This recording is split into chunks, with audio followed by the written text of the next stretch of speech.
Sneakers and Cleats, the podcast. All right. We're back and better than ever. Welcome back to the Sneakers and Cleats podcast, where Jerry Jones is going off on the Cowboys. They just finished up their State of the Cowboys. The facts are. State of the Cowboys address a couple minutes ago, and Jerry had some interesting things to say, that's for sure. So we'll break all that down for you. Matt, Roy, Don Harris, Chuck McIntyre. If you don't know us already, you should. Rate, review, subscribe, give us a 5-star rating, tell a friend, tell an enemy. We will talk about the Cowboys. We also went to AAC Media Day this week, so we'll get some comments on the UTSA Roadrunners being ranked number 2 in the AAC Media poll. Plus, if we have time, the Olympics kick off this weekend. So we'll talk about the Wemby and Team France, their chances to take home the gold. I highly suspect that we will not have time, though, because of what Jerry said today. So first and foremost, guys, how are you? Well, man. Couldn't be better. That's pretty high praise. Couldn't be better. I spent an hour today with the students and faculty at the Hallmark University and part of their Live Life Better speakers series, and I was encouraged and energized by the youth of America and the young people there going to school there. Just fantastic student body, and shout out to Hallmark. If we needed a PR statement, you think you just wrote that one? Yeah, they were fantastic, engaging. I like how we're all sporting different businesses around our station too. I got Starbucks. You have Chick-fil-A. What do you have over there, Chuck? Schlotzky's, nice. Yes, Schlotzky's. Bob, come on, man. You're just repping the company. Just repping the company. Nice. Got personalized. All right, so let's get to our trivia question first. We'll get to this at the end of the Cowboys and UTSA stuff. So trivia question today is, Team USA is 143-6 in Olympic play since 1936. Pretty good record. Who is the only team to beat them twice? Who is the only team to beat Team USA twice in the Olympics since 1936? And I will give you a hint. And not a hint, but I will say Russia and the Soviet Union are two separate countries. So if you say Russia and the answer is Soviet Union, you're wrong. Just FYI. That's just how they do things, okay? Don't look at me like that. It doesn't look fair. I don't keep the statistics. Okay. So say that again. So Team USA is 143-6 in Olympic play since 1936. Who's the only team to beat them twice? They've lost to 5 teams. One team they lost to twice. So that's the trivia question. Get in your answers in the comments. We'll get to a couple of sections. We'll answer that here in about 15, 20 minutes. So let's get to the state of the Cowboys because I can't stop thinking about it. Jerry Jones giving his State of the Cowboys address today. First thing that I want to get to is his comments on Dak Prescott. Got to be the Soviet Union, you have right? A pen? I do not have a pen. Bob, throw me your pen. Well, you can think of one Soviet Union loss right away. It's 1972. Go ahead. So, we're moving on. We're talking about Jerry. We are, but you're writing stuff down. Yeah, it's okay. It's not for you. It's not for you. All right. So his comments on Jerry is what really I think took Don and I by surprise for sure. So let's hear that, and we'll talk about that first. Don't think so. Just to be very specific, I do not think that this will be his last year with the Cowboys at all. Am I being psychotic relative to my mirror? No. It's pretty clear, I think. I want to say it if it hadn't been clear, of how much we appreciate what Dak Prescott has meant to this team in a positive way. And the players do play better when he's out there. He does make his teammates play at a higher level. There's no question about it. So I'm right there in line with his best fan. But believe it or not, in my life, I've had a lot of things I wanted that I couldn't get because I couldn't afford it. Now, have I learned to live with that in 80-something years? You bet I have, and life does go on. And sometimes when you get a bump like that, you turn around and do better than you would have had you got what you wanted. You'd have never known it had you not had to go get there. There's been some of my life with the Dallas Cowboys that's reflected. That had I gotten what I was sick about and ready to jump that I didn't get, Had I gotten it, it wouldn't have turned out as positive as it's turned out. Sounds a lot to me like they're preparing for life after Dak Prescott.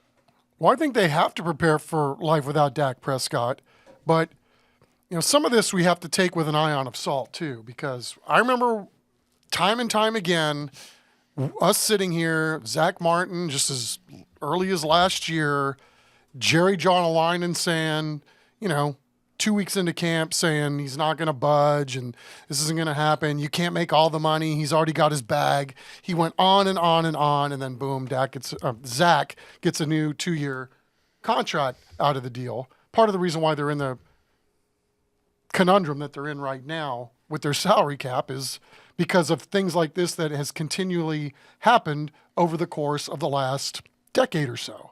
Yeah. So, but golly, that was a pretty doggone entertaining press conference. But I do say so myself. And there's another bite that where he says he's even stronger about the all-in stuff. Well, yeah, we'll hear that next. Okay. But you put the two together, and you're seeing that what he's saying is, to me anyway, I'm not sure he's not going to pay Dak Prescott. But I think if he pays Dak Prescott, it's going to be at the end of the year where he'll just match any other offer.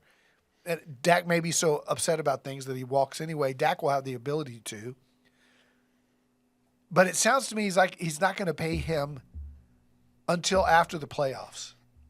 That's what it sounds like to me. Like he's drawing a line in the sand in that if Todd France and those guys have their number and it's not where Jerry wants it to be and they can't afford, then this other bite where he's talking about being all in and no, McCarthy, Dak, whoever, it's all about this season. And it might even be the CD.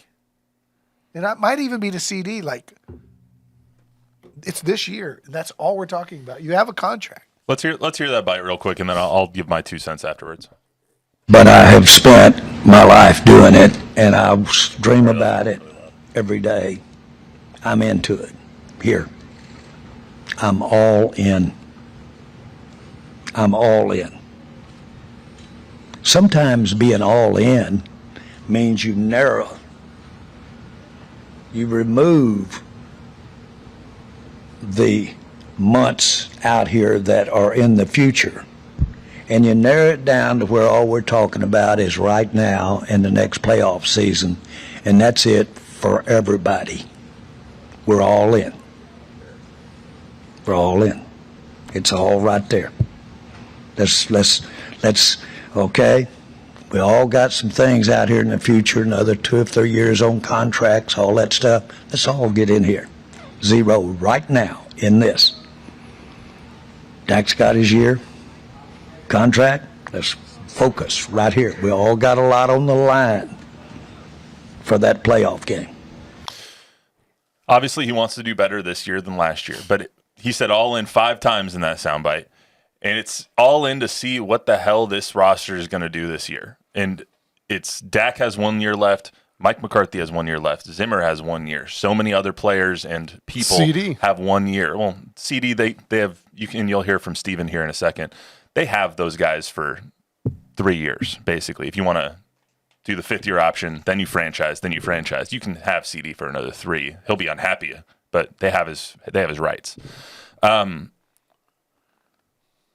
I didn't expect Jerry to say what he said today about Dak, that sometimes you can't afford to pay him. Because you saw that with when they drafted Zach Martin, he had to be talked off a ledge to not draft Johnny Manziel. He's had those circumstances before. And so to hear him say, kind of compare those two things, anecdotally a little bit, for him to say, sometimes I want things and I can't afford them, or it's better not to do that. It was kind of, I didn't expect to hear him say that about his star quarterback. I think he said that, and he's probably said it to Todd France, and it's probably just a negotiating ploy. He's saying it publicly to basically tell all the Cowboy fans, I haven't thought about life without Dak. I love Dak, but I've had to live with other stuff before because I can't afford it. And sometimes it works out better. Like, I'm prepared not to be able to afford Dak Prescott if this is what he's going to ask for. Yeah. And to me, that's just negotiating through the media. He's done this before, though. He's said those things. He's played the tough guy role in the midst of a negotiation. But to me, it's again, the 40,000-foot view on all this. It's Dak has already gotten his second contract, okay? That's what this is all about. CD is in line to get his second contract and has earned the right to get paid, maybe not to the degree that if what the Cowboys said today is true, like if CD wants to get paid as high as anybody's ever been paid that's a non-quarterback, now you add that to, they said the same thing essentially about Micah, unless I heard it wrong. Now you've got two guys that want to be paid, the highest paid guys in the league that are non-quarterbacks in NFL history. You got a problem. You've got a massive problem. Now you're talking about three guys, and they said the numbers too. You're going to have three guys making between 70 and 80% of your salary cap. At what point does any of this make any fiscal sense, given you just got your ass kicked by the youngest team in the league that doesn't have any of these contracts like that? So at some point, you've got to weigh all this, put it in the blender, all the numbers that go in and go up against the wall or go into the supercomputer and it spits out what you should do. What does the supercomputer say when you have all these variables? Do you sign all three and do that and make up and have this many? No way. It would be 60% of your cap, yeah. It's going to be, I said this 2 months ago. It's going to be 2 out of the 3 unless all 3 take significantly less. And to sign 2 out of the 3, the 2 you sign have to take a little less. But I don't see him signing all 3. What I heard today makes me think that they're going to sign CD and Micah and let Dak walk. You let your $60 million quarterback walk. You see what that's what you we can hear get today. next year. But Dak, that's what I heard today. But Jerry's in love with Dak, and that was a negotiating statement. He doesn't believe that. He wants Todd France to believe that he's ready to move on. They have no leverage. No matter what your negotiating statement is, they have zero leverage. Like they can't. They have to give him $60 million to keep him. Is some other team going to give him the highest paid quarterback? Make him 100%. Some other team is going to make him the highest paid quarterback in the NFL. Depending on what happens this year, I would say, yeah. If he has another year like he had last year, where he's the second, where he comes in second in MVP voting, yes, 100%. And chokes in the playoffs? Yes. Okay. Because he's still better than 20 other quarterbacks that are in this league. Yeah. The Browns are almost done with the Watson experiment. They'll take them. No, they're not. They have 3 more years at $45, If that's $50 the million. case, then I'd let him walk. If he plays great, wins 12 games, and chokes in the playoffs, he's not going to come back. Yeah, I mean, think where the Jets will be, right? If Aaron Rodgers just has a year and they don't bring him back, or I don't know what his contract situation is, but just throwing out a team like that. Yeah, he has 1 more year left. If you feel like there's a team out there that has spent reasonably modestly because they don't have a star quarterback and feel like it's ready to make a move, then there's going to be another team that will pay Dak Prescott exactly what he wants. Let me ask you this question. But it's the same thing right now, too, But with, if you're with Jerry, why don't Lamb you wait? or Don, would you wait?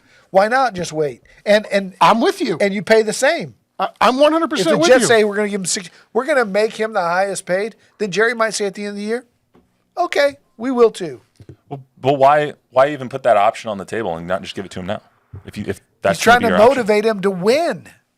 option. I don't think he needs any other motivation to win. Well, he's No. never won. I think there's a lot of wisdom to that. I mean, and Jerry said as much, I think, during this press conference today about, playing with a little heat underneath your keister too. I mean, the bottom line is for most of these guys anyway, everybody's on a 1-year contract. The way things are written, the way anything goes.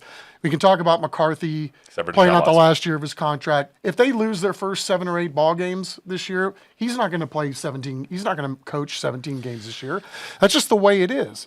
But I was a little surprised too how the press that was there today asking questions kind of went all in on the players' standpoint side, as if they had blinders on to what the salary cap is. You can't do what these players want to be done, the 3 of them together right now. And there just seems to be like we're living in an alternate universe with where the reporting is or where the fandom is in regards to what this team's salary cap looks like. If in a perfect world, if you want to blame fault, blame the Cowboys for not winning when Dak was working under his rookie deal. You had a really good, functioning quarterback, and you didn't win a Super Bowl. You could have paid everybody else around him, and they did, and you never won when you had that opportunity. Now they're having to work in reverse of that, and it's really difficult when you got a guy making all that money. Speaking of making all that money, let's hear from Jerry and Steven talking about CD's contract and trying to sign all three of these guys. Was it Martin that wasn't here last year? Correct.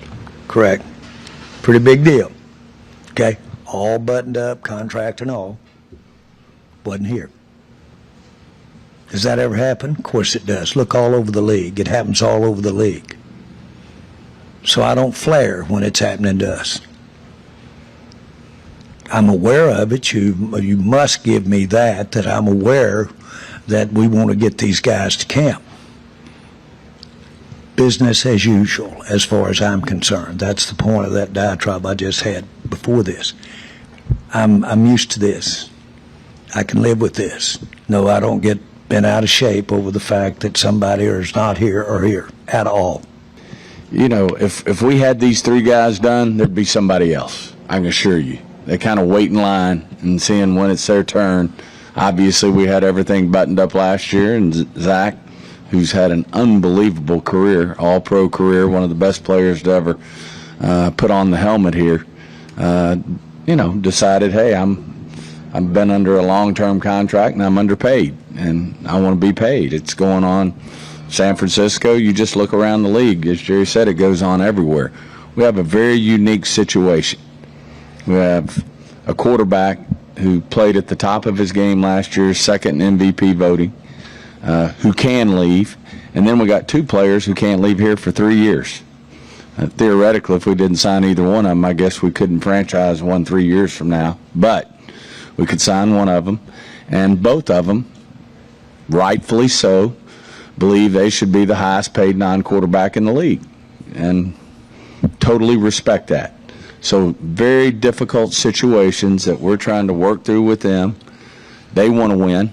They want to put a ring on their finger, and they understand the difficult situation we have with a high-priced quarterback going into his second high-priced contract. He was the highest paid when we paid him 3 years ago, and then we got two other guys that we're trying to work through. It just takes time. That's what you've been saying, Chuck. He made it very clear to point out that Dak's already been paid. Yeah, and Chuck, you've been saying that for months. Yeah. Well, I mean, but they've been pretty clear about this. And again, you're working your books not only for this year, but the next year and the year after that and the year after that, right? And that they even brought it up. I thought it was kind of, I don't know, chintzy almost to drag Zach Martin under the bus. Like, why bring him up? I mean, I know that this is part of the problem. Like, you've set your books in play. You think everybody's got a contract. You're ready to go to camp. You think you got a good team. You think you're going to go do great things. And, well, and Jerry said as much after he signed Zach Martin to the extra year after it was all said and done. It's like, I didn't want to mess up what we had going. We got too much at stake this year with the ball club that we think we have. But because he did that, because he got pushed in a direction he probably didn't think he was going to have to go to and had to pivot on the fly, well, guess what? That means you sacrificed at least some point your future by doing that, what you did with Zach Martin. Let me ask you guys this. So all in on this year. Jerry. It's obviously they're all in on this year. Let me ask you, if they go 3-5 to start the season, 2-6 to start the season, even a 4-4 record to start the season, do you think, if none of these contracts get done, that a Dak trade, a CD trade, a let's start over thing starts to happen? If they start 2-6, Mike McCarthy's going to get fired. He's not a huge proponent of firing people midseason, but if they start 2-6, that there's a very good likelihood that that's going to happen. Do you think that those trades that you could pick up, maybe 3, 4, 5 first-round picks over the next few years, start resetting your team? Yeah, do you think that's possible? I could see him going into seller's mode, because if they start 2-6, Jerry's going to be in no mood. I can think he could go into seller's mode. I mean, I think everything has to be on the table if you're the Cowboys at this point. I wouldn't even be thinking about what you would do if you're, 8 weeks into the season or right before the trade deadline. I mean, I think you got to put everything on the table right now. What are our options? How far are we going to go with these contracts in terms of if a guy's holding out, or, what we think we've got with Dak? I mean, I don't think you get rid of Dak, but don't you have to at least consider, if this goes on too far with CeeDee Lamb, that if he wants to be paid as much as he wants to be paid, i.e. not only just the highest paid receiver in the league, the highest paid non-quarterback in the league, at some point, does this make no sense whatsoever to give him that bag and trade him? It's $35 million and $1 essentially is what he wants, because that's what Justin Jefferson got. Just $35 million a year. So it doesn't make a lot of fiscal sense, as you've been saying for months. You can't sign all of them. And so I think it'll be very telling over the next couple of weeks. If you see them sign CD, I would be willing to bet that Dak's going to be gone. If you see them sign Dak, I would be willing to bet that either CD or Micah are going to be gone. You can't sign all three of them, no matter how much the salary cap is right now. Well, I can tell you this: Micah's not getting anything this year, I don't think. No, I think Micah's going to have to wait till next year. And I think CD's holdout could be extensive. Could go into missed games. Yeah, I don't know. Because, again, for as much as we heard today, and I think it was a lot, I think it's easy to dig in on one side or the other. I know I have certainly before, especially with Zach Martin. I thought last year for sure, it's like, he okay, caves, yeah. he 100% caved. And And then he at the end might of this cave here. press conference today, he said he was talking about something, and I don't recall exactly what it was, but I think it was about, being the quarterback option guy and holding the ball all the way to the sideline. He said something to the effect of, let's see what the morning brings. So maybe there's some movement.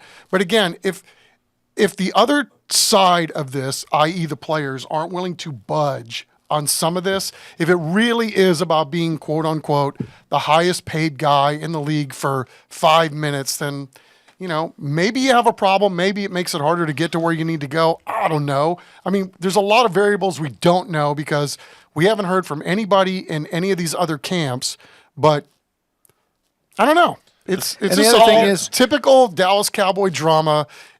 I mean, here we are. We're supposed to be talking Yeah. about the first day of practice, right? All the excitement of that. We're talking about contracts and holdouts. And again, I get it. I'm more fascinated by this than I am by anything that happens on the first day of camp, unless somebody gets hurt. Oh, but the most fascinating, Jerry's illegitimate kids, his son Jerry Jr.'s alleged illegitimate kids, the daughter divorce papers, getting documents from the.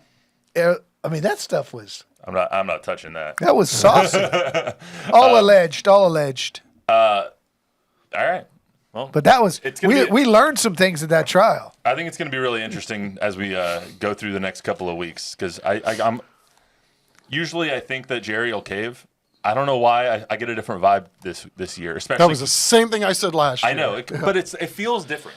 It just the whole thing around it. You're feels right. The different because- math makes it feel different this time. Absolutely, I agree. because Zach Martin wasn't asking for $35 million. He wasn't asking for $60 million. He was asking for 2 or 3 more on top of his To 16 me, or 17. this so draws this is just so different to me. It draws a comparison for me because I'm super old to Emmett's holdout in the second after they won the first Super Bowl, and going into that Buffalo Yeah, and they went second Super Bowl. They went 2 games. And They went lost 0-2. both games, and Yeah. then they gave him the bag. Yeah,